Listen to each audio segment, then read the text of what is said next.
আজকের খুতবার আলোচ্য বিষয় হলো ইমাম আবু হানিফা রাহিমাহুল্লাহর ফিকহি মাযহাব, ফিকহি চিন্তাধারা।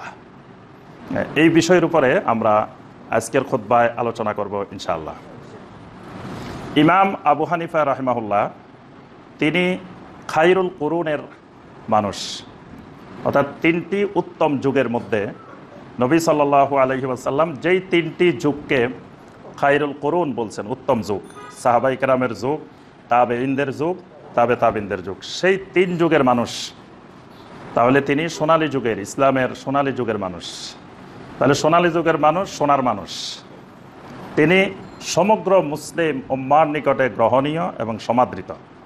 পৃথিবীতে, সমগ্র পৃথিবীতে যত চিন্তাধারার যত মানুষ আছে সকলের কাছেই ইমাম আবু হানিফা রাহিমাহুল্লাহ অত্যন্ত সম্মানিত এবং গ্রহণীয় ব্যক্তি। এমনকি শিয়াদের একটি তিন ভাগ, শিয়ারা মূলত তিন ভাগে বিভক্ত, তার মধ্যে একটা অংশ শিয়া জায়দিয়া।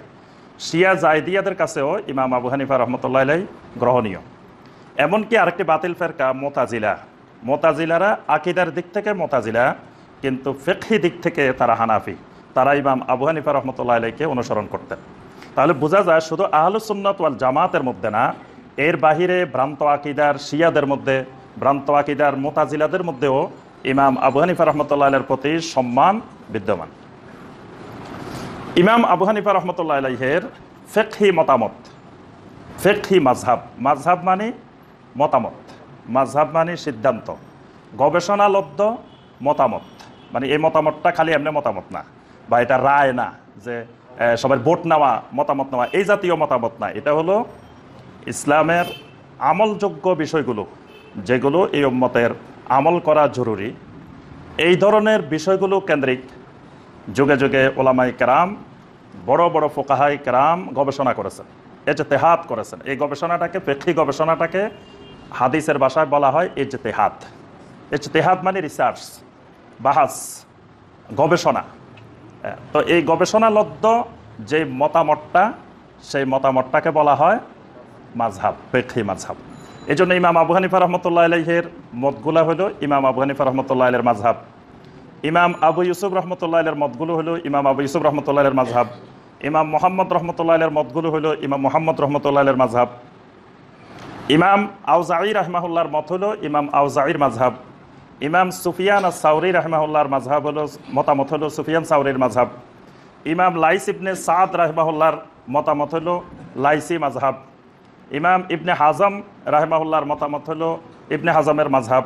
ইমাম মালিক রহমতুল্লাহ আলাইহির মতামত হলো মালিকি মাযহাব। ইমাম শাফি রহমতুল্লাহ আলাইহির মতামত হলো ইমাম শাফির মাযহাব।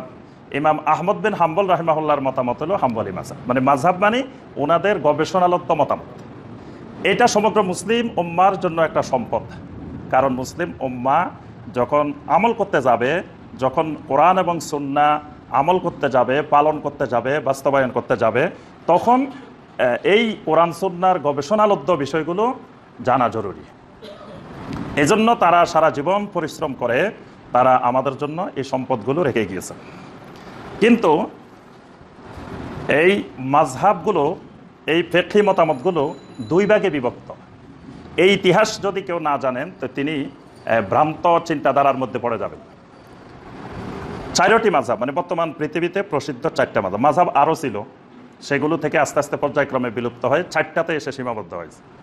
এই চারটি মাযহাব 1258 খ্রিস্টাব্দের আগের মাযহাব আর 1258 খ্রিস্টাব্দের পরের মাযহাব, দুইটা কিন্তু ভিন্ন। মানে 1258 খ্রিস্টাব্দটা কি?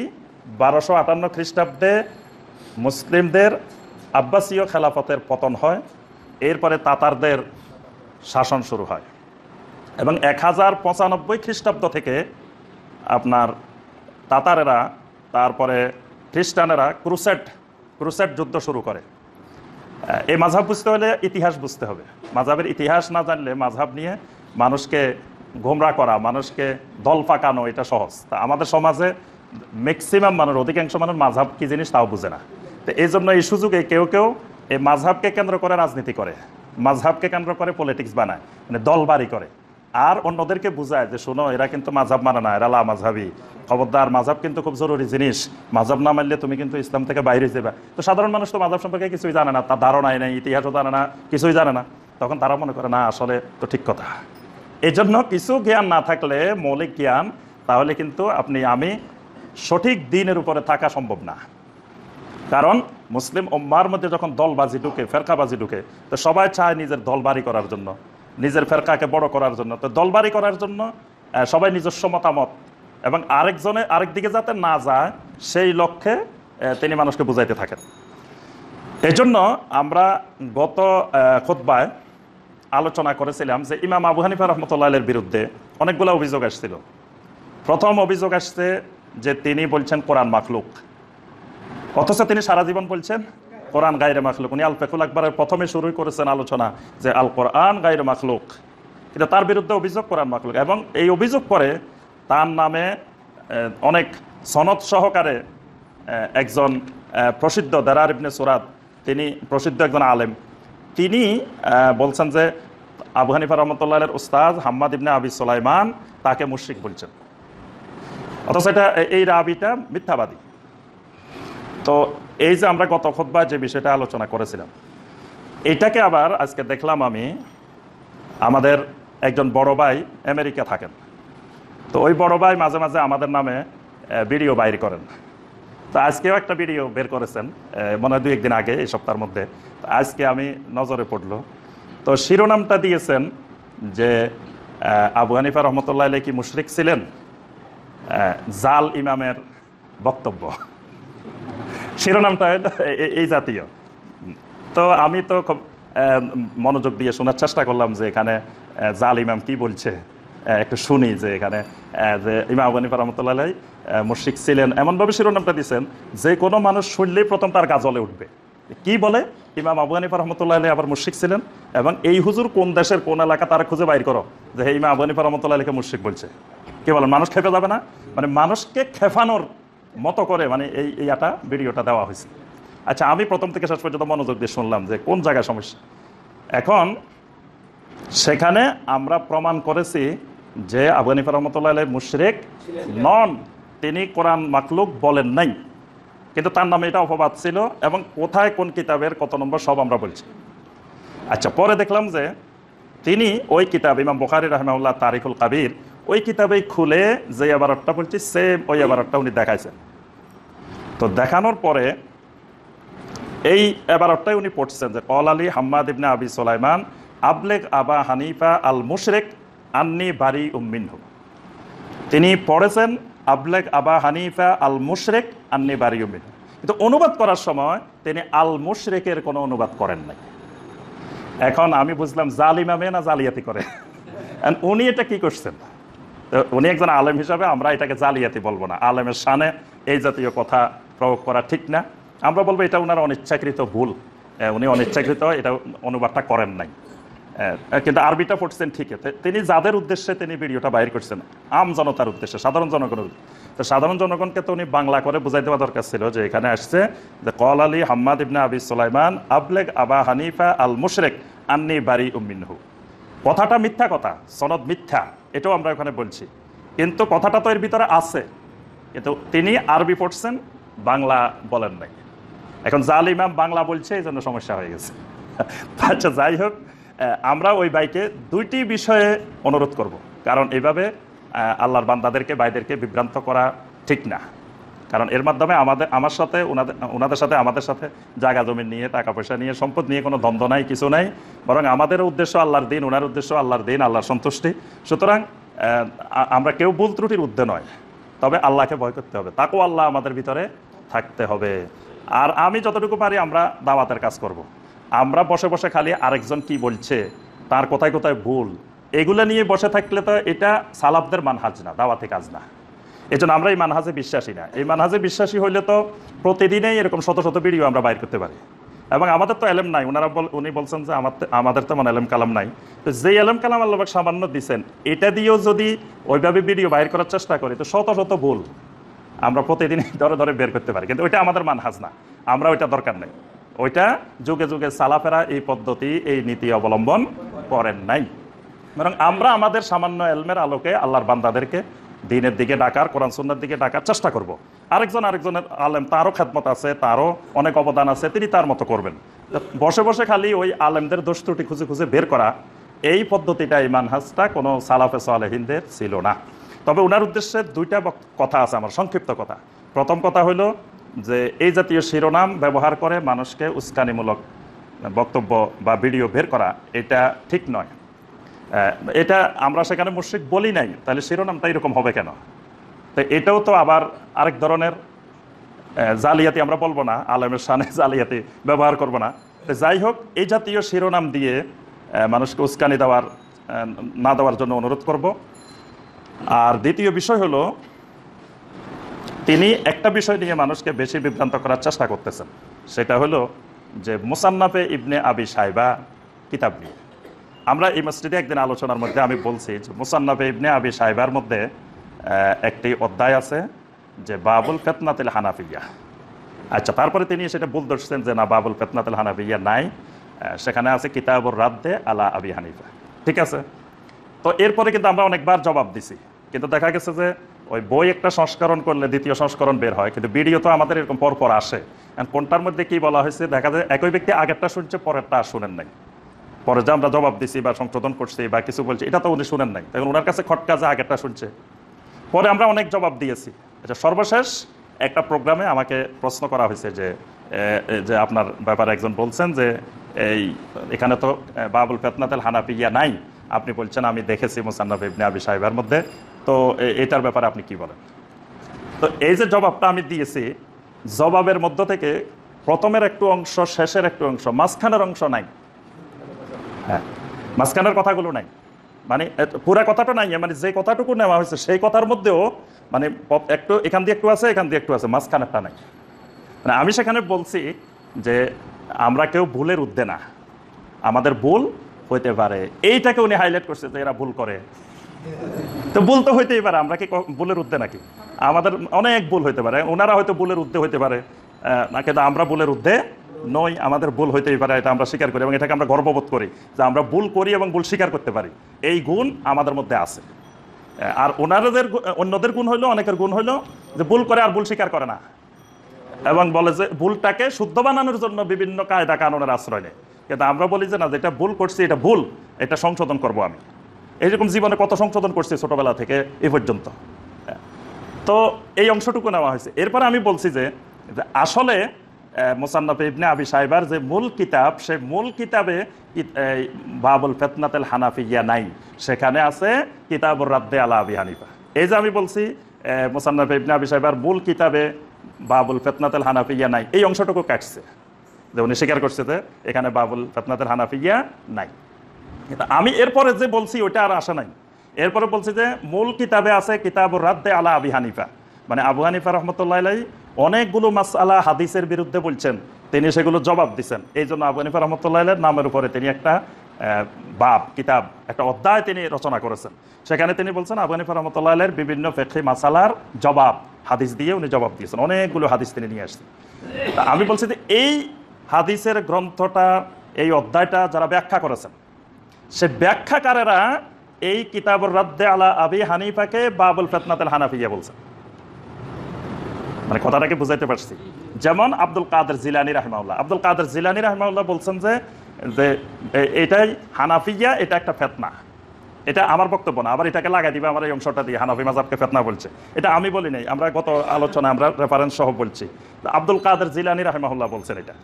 তারপরে বলছেন ইমাম আহমদ বিন হাম্বলের ছেলে আব্দুল্লাহ বিন আহমদ বিন হাম্বল, তারপরে বলছেন খতিবে বাগদাদি রাহিমাহুল্লাহ, তারপরে বলছেন ইমাম গাজ্জালি রাহিমাহুল্লাহ। এটা ওনাদের বক্তব্য, ওনারা বলছেন এটা ফিতনাতুল হানাফিয়া, এটা আমি বলি নাই। কিন্তু মূল কিতাবের শিরোনাম হলো কিতাবুর রাদ্দে আলা আবি হানিফা। এখন ওই যে আমি বলছি মূল কিতাবে বাবুল ফিতনাতুল হানাফিয়া নাই, তো উনি ভুল করছে, দেখছে বলছে, উনি ভুল স্বীকার করছে, তাহলে ওনাদের সব ভুল। এটা দিয়ে মানুষকে মানে বিভ্রান্ত করার চেষ্টা করা হচ্ছে।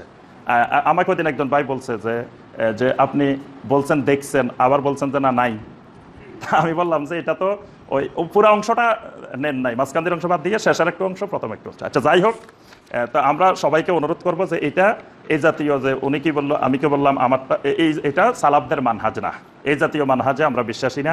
এজন্য আলহামদুলিল্লাহ আপনি আপনার মতো দিনের কাজ করেন, আমরা যতটুকু পারি আল্লাহ পাক আমাদেরকে যতটুকু দিচ্ছেন আমরা আমাদের মতো আলহামদুলিল্লাহ দিনের কাজ করব। সাধারণ মানুষ বুঝে শুনে যেটাকে হক মনে করবেন, আল্লাহ যাদেরকে যেটা বোঝার ক্ষমতা দিয়েছেন সেই অনুযায়ী আমল করবেন। আল্লাহ সুবহানাহু ওয়া তাআলা আমাদেরকে সহিহ কোরআন এবং সুন্নাহকে বোঝার তৌফিক দান করুন। যে আমরা আজকের মূল বিষয়, যেটা সময় কম, একেবারে সংক্ষেপে আলোচনা করতে হবে। আমরা বলছি যে ইমাম আবু হানিফা রাহমাতুল্লাহি আলাইহির ফিকহি মাযহাব।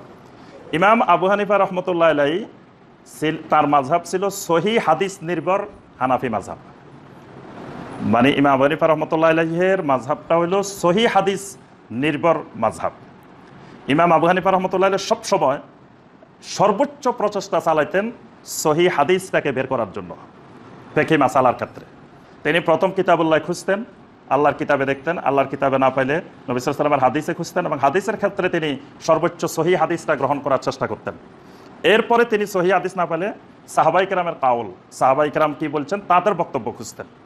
এরপরে না পাওয়া গেলে তখন তিনি দঈফ হাদিসকে প্রাধান্য দিতেন। সহিহ হাদিসও নাই, সাহাবায়ে কেরামের কাউলও নাই, তখন তিনি দঈফ হাদিসকে গ্রহণ করতেন। আর দঈফ হাদিসও পাওয়া যাচ্ছে না, তখন ইমাম আবু হানিফা রাহমাতুল্লাহি আলাইহি কিয়াস করতেন। এটা ছিল ইমাম আবু হানিফা রাহমাতুল্লাহি আলাইহির ফিকহি বিষয়ের মাযহাবের মূলনীতি। এজন্য উনি ওনার জীবদ্দশায় যেই মতামতগুলো দিয়েছেন, যেই মাযহাবগুলো, যেই মাসালাগুলো দিয়েছেন, সব কিতাবুল্লাহ, নবী সাল্লাল্লাহু আলাইহি ওয়াসাল্লামের সহিহ হাদিস, সাহাবায়ে কেরামের কাউল, দঈফ হাদিস, তারপরে কিয়াস। এখন পরবর্তী ইমামেরা ইজতিহাদ করতে গিয়ে ইমাম আবু ইউসুফ রাহমাতুল্লাহি আলাইহি, ইমাম মুহাম্মদ রাহমাতুল্লাহি আলাইহি, তারা দেখছেন যে উনি অনেকগুলো বিষয়ে যেগুলো মতামত দিয়েছেন দঈফ হাদিসের আলোকে অথবা কিয়াসের আলোকে, সেই ব্যাপারে সহিহ হাদিস পাওয়া গেছে, সেটা ইমাম আবু হানিফা রাহমাতুল্লাহি আলাইহি পান নাই। তখন তারা, কারণ ইমাম আবু হানিফা রাহমাতুল্লাহি আলাইহি বারবার বলে গেছেন যে আমার পক্ষে যতটুকু সম্ভব ততটুকু সহিহ হাদিস দিয়ে আমি মাসালা বের করছি, এরপরে যদি কোনো সহিহ হাদিস আসে তাহলে আমার কিয়াস বাদ দিয়ে দিবা, দঈফ হাদিস বাদ দিয়ে দিবা, বাদ দিয়ে সহিহ হাদিসের অনুসরণ করবা। এটাই আমার হানাফি মাযহাব। এইটা কিন্তু 1258 খ্রিস্টাব্দ পর্যন্ত এই হানাফি মাযহাব ছিল পৃথিবীতে। 1258 পরে এসে তাতারদের আক্রমণের পরে যখন খেলাফত নষ্ট হয়ে গেল, তুর্কিরা আসলো, তখন ইসলামী জ্ঞান বিজ্ঞানে গবেষণায় স্থবিরতা নেমে আসে। এই যুগটাকে বলা হয় আসরুল জুমুদ। এটা 1258 থেকে 1798 পর্যন্ত 500 বছরের উপরে এই স্থবিরতার যুগ ছিল। মুসলিম উম্মার কোরআন গবেষণা, হাদিস গবেষণা, ফিকহ গবেষণা, আরবি সাহিত্য গবেষণা সব স্থবির হয়েছিল। কোনো জ্ঞান বিজ্ঞানের তেমন গবেষণা হয় নাই। এটা স্থবিরতার যুগ। এই যুগে এসে ফিকহি আর গবেষণা নাই, গবেষণা বন্ধ হয়ে গেছে। বন্ধ হইতে হইতে এক সময় এসে ইমাম আবু হানিফা রাহমাতুল্লাহি আলাইহির কথা ছিল দলিলবিহীন কোনো ইমামের তাকলিদ করা যাবে না। মানে ইমাম কি বলছেন এটা দলিল না জানলে তুমি ওই ইমামের বক্তব্য নেওয়া যাবে না। এটা এই 1258 পর্যন্ত সকল ইমামেরা এইভাবে ফলো করছেন, এইভাবে আমল করছেন। 1258 পরে এসে এই স্থবিরতার যুগে এসে এবার ওলামায়ে কেরাম বলা শুরু করলেন যে না, তাকলিদ করলে দলিল লাগবে না, দলিলবিহীন তাকলিদ। এমনকি এক সময় এসে এমন অন্ধকার যুগ নেমে আসছে যে দলিল ছাওয়াই হারাম। মুকাল্লিদ কোনো দলিল চাইতে পারবে না, দলিল ছাওয়াটা হারাম, দলিল চাইলে বাঁশ দিয়ে পিটাইবা। এটা হলো সেই তাতারদের যুগের মানে ওলামাদের অবস্থান যে দলিল ছাওয়া যাবে না। মুকাল্লিদ অন্ধভাবে ইমামের অনুসরণ করবে, দলিল কিসের? মুকাল্লিদ দেখবে ওই যে এই কোন আলেম কিভাবে আমল করছেন, কোন হুজুর কিভাবে করছেন, এর আবার দলিলের কি দরকার? এইটা এসে এই অন্ধকার যুগে, স্থবিরতার যুগে এই অন্ধকারচ্ছন্ন অবস্থা নেমে আসে যে দলিল দরকার নাই, দলিল ছাওয়াই হারাম, এরকম ফতোয়া দিচ্ছে অনেক আলেম ওই যুগে এসে। দিয়ে আবার অন্ধভাবে আনুগত্য, অন্ধ আনুগত্য করতে গিয়ে পূর্ববর্তী ইমামদের থেকে পরবর্তী ইমামদেরকে তারা বেশি প্রাধান্য দেওয়া শুরু করছে, অথচ অধিক হেদায়েত প্রাপ্ত ছিলেন আগের ইমামেরা। আচ্ছা, এরপরে এবার সবাই যখন সব মাযহাবের মধ্যে এরকম স্থবিরতা নেমে আসে, এবার শুরু হয়েছে দলাদলি, ফেরকাবাজি। এমনকি দলাদলি, ফেরকাবাজি হইতে হইতে এক পর্যায়ে গিয়ে এক মাযহাবের লোক আরেক মাযহাবের পিছনে নামাজ পড়ে না। হানাফিরা শাফির পিছে পড়বে না, শাফিরা মালিকের পিছে পড়বে না, মালিকিরা হাম্বলের পিছে পড়বে না। আল্লাহর ঘরে পর্যন্ত 4টা মুসল্লা বিছাই 4 বার জামাত করতো। হানাফিদের জামাত এখানে, শাফিরা এখানে, মালিকিরা এখানে, হাম্বলিরা এখানে। মানে দেখেন অন্ধকারটা কোন জায়গায় গিয়ে পৌঁছছে এক সময় গিয়ে, যে 4 ভাগ হয়, পুরা মুসলিম উম্মাহকে 4 ভাগ করে, যে 4 বার জামাত হবে, একজন এক ইমামের পিছনে কেউ নামাজ পড়বে না। অর্থাৎ ফিকহি মাসালা মাসাইল নিয়ে পুরা উম্মাহকে তখন তারা বিভক্তি করে ফেলে। আলহামদুলিল্লাহ পরবর্তীতে সেই বিভক্তি কমে যায়। তো এই জন্য আমাদেরকে 1258 আগের হানাফি মাযহাব জানা দরকার। ওই 1258 আগের হানাফি মাযহাব কিন্তু বর্তমানে নাই, বর্তমানে খুঁজে পাওয়া মুশকিল। এবং 1258 আগের হানাফি মাযহাবই হলো ওলামায়ে মদিনার মাযহাব। 1258 পরের হানাফি মাযহাব এসে এটা তাআসসুব হয়ে গেছে, দলবাজি হয়ে গেছে, ফেরকাবাজি হয়ে গেছে। আচ্ছা, এই ব্যাপারে আমরা প্রথম ইমাম আবু হানিফা রাহমাতুল্লাহ আলাইহির বক্তব্য শুনবো। ইমাম আবু হানিফা রাহমাতুল্লাহ আলাইহির 4টা বক্তব্য শুনবো আমরা, তারপর অন্য ইমামদের বক্তব্যগুলো আমি সংক্ষেপে বলে যাব। হাশিয়া রাদ্দুল মুহতার আল্লামা ইবনুল আবেদিন রাহিমাহুল্লাহ, এটা হানাফি মাযহাবের সবচেয়ে বড় ফিকহের কিতাব। এই কিতাবের প্রথম খণ্ড 63 পৃষ্ঠা। ক্বালা আবু হানিফা রাহিমাহুল্লাহ ইজা সাহহাল হাদিসু ফাহুয়া মাযহাবি। এটা তার যুগান্তকারী এক কথা যে ইজা সাহহাল হাদিসু ফাহুয়া মাযহাবি, যখন সহিহ হাদিস পাওয়া যাবে এটাই আমার মাযহাব। সুবহানাল্লাহ। এই কথাটা কোথায় আছে? হানাফি মাযহাবের বইতেই আছে।